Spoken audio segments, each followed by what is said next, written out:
Football মানেই আশা, football মানেই ভালোবাসা, ফুটবলে মিশে আছে আনন্দ, হাসি ও কষ্ট ভরা হতাশা আর বেদনা। এজন্য এর প্রতি মানুষের এত আগ্রহ, উদ্দীপনা। হ্যালো বন্ধুরা, আসসালামু আলাইকুম। আজকে আমি আপনাদের সামনে শেয়ার করব সরকারি সাদত কলেজ করুটিয়া টাঙ্গাইল এর বিশ্বকাপ খ্যাত আন্তঃবিভাগ ফুটবল টুর্নামেন্ট 2025 এর ইতিহাস বিভাগ অর্থাৎ আমার প্রাণের বিভাগের প্রস্তুতি ও খেলায় অংশগ্রহণের কিছু অভিজ্ঞতা।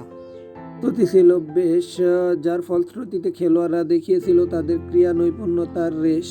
প্রথম ম্যাচটি হয়েছিল বাংলার র্যামোস খ্যাত ডিফেন্ডার হীরার ডিপার্টমেন্ট ইংরেজির সাথে। সেই ম্যাচে হীরা তার ক্রীড়া নৈপুণ্যতা দেখিয়েছে বেশ।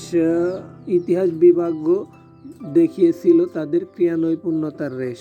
ফার্স্ট ম্যাচ থাকায় টিম কম্বিনেশনে ছিল কিছুটা সংকীর্ণতা, বল দখলের লড়াইয়ে ইতিহাস বিভাগেরই ছিল অগ্রগামিতা।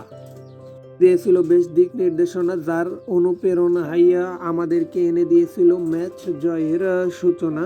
তো সন্ধে সন্ধে আর না বলি কথা, টুর্নামেন্ট নিয়ে আগ্রহ, উদ্দীপনা ছিল, যত অভিজ্ঞতা তা নিয়ে বলি কিছু কথা।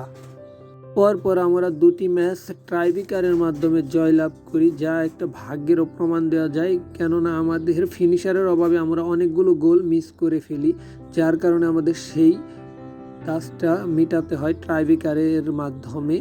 তো যাই হোক, আমাদের খেলোয়াড়দের আগ্রহ, উদ্দীপনা এবং স্পৃহা থাকার জন্য হয়তো বা আল্লাহ তাআলা আমাদেরকে সফলতা দেয় পরপর দুটি ম্যাচে।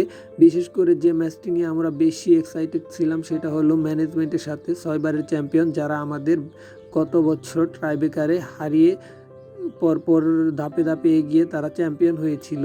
সেই ডিপার্টমেন্টকে হারিয়ে আমরা এতটাই এক্সাইটেড ছিলাম যে আমাদের আগে থেকেই পরিকল্পনা ছিল যে যদি ওই ম্যাচটা জয়লাভ করতে পারি তাহলে আমরা একটা ছোটোখাটো ট্যুর অর্থাৎ বাঁশখালী যাব। সেটা আমাদের বাস্তবায়িত হয়, কেননা এত আনন্দ পেয়েছিলাম যা বলার বাইরে। সকল দর্শকরা আমাদেরকে এতটা উৎসাহ দিয়েছিল, শুধু দর্শক নয়, স্যার ম্যাম সকলেই। বিশেষ করে আমাদের হান্নান মিয়া স্যার, তিনি আমাদের সর্বক্ষণ অনুপ্রেরণা জুগিয়েছেন, তার সর্বোচ্চটা দেওয়ার চেষ্টা করেছেন। স্যারকে অনেক অনেক ধন্যবাদ জানাই। এবং আমাদের প্লেয়াররা সহ, যেমন সজীব ভাইকে দেখা যাচ্ছে, সজীব ভাই তাদের খেলা নৈপুণ্যতার পাশাপাশি তাই সকলকে উৎফুল্ল রাখার জন্য সর্বোচ্চ চেষ্টা করেছে। তো বাঁশখালী আমরা বন্ধুরা এনজয়ে ব্যস্ত ছিলাম। তারপরই আমরা শেষ ম্যাচটি পরাজয় বরণ করি। তারপরেও স্যার আমাদেরকে মন উৎফুল্ল রাখার জন্য টাঙ্গাইল কাচ্চি ডাইনে নিয়ে যায়, কারণ তারা ছিল প্রতিটা খেলোয়াড়ের প্রতি মুগ্ধ। আর খেলার মধ্যে জয় পরাজয় থাকবে, এটাই স্বাভাবিক। সেই জন্য স্যার আমাদেরকে এত সুন্দর একটি ট্রিট আয়োজন করে। স্যারকে ধন্যবাদ এবং সকল খেলোয়াড়কে ধন্যবাদ।